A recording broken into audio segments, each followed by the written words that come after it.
We've made the little lady's Scarecrow Halloween costume. Let's go make their Scarecrow hat. But first, always remember to share this so it will save to your profile and you can find it when you're looking for it again later. I went to hometownquiltcompany.com and downloaded the witch's hat template because it's the same shape. And the template comes with an adult size and a child size. I cut the child size, 2 of them, but I'm only going to show you one, out of brown felt. This is the cone part of the hat, and this is the brim.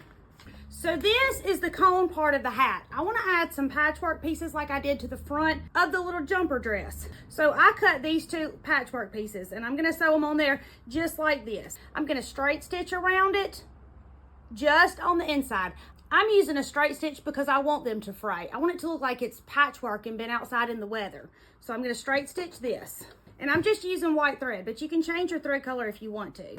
Yes, I'm back stitching when I start and when I stop. And I'm following the edge of my fabric with the edge of my pressure foot, just like we always do. So my 1/4 inch seam will go around my rectangle and then around my heart.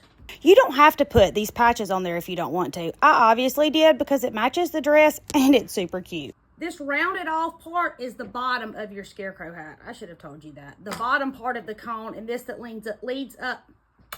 And this that points up is the top part of your cone. So we've sewn that on. We're going to put it pretty side to pretty side and sew a straight stitch down this edge. Now I'm using felt. I'm not worried about unfinished seams. It's a costume, but we're going to make some witches hats and they will be all the way finished because we will use some cotton to make those very soon. I'm going to sew this with a straight stitch and a 1/4 inch seam.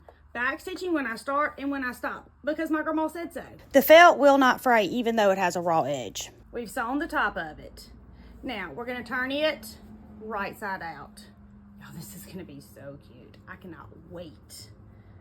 Take you a chopstick, handy dandy tool. Don't use your scissors. You'll poke a hole through the end of your Scarecrow hat and then you'll be so mad at yourself. Oh my goodness, look how cute. My little ladies are going to be thrilled. Okay, here is the brim. It's one solid piece. You're going to put your hat inside of it. Now, you're just going to sew this in a circle. Again, I'm using white thread. I'm not changing my thread because it's a costume and I don't really care. It's going to be on the underside. But if you want to change your thread, I want you to. Straight stitch, follow the edge of your fabric with the edge of your presser foot. That's going to give you a 1/4 inch seam. And there's no magic answer to sewing a circle. Just slow and steady. And that's it. Literally, that's it. You're finished with the cutest Scarecrow hat. And even if you're not making this for a costume, although I do want you to tell me what your little people are going to be, this would be a precious centerpiece decoration. Okay, and this is it.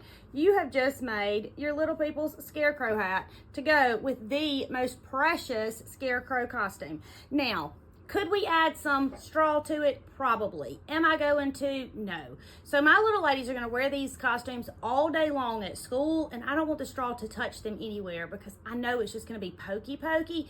And as cute as it is, and it is adorable, I want it where it's not going to touch them. So I'm not going to add any straw to my hat, but you can absolutely add some to yours if you wanted.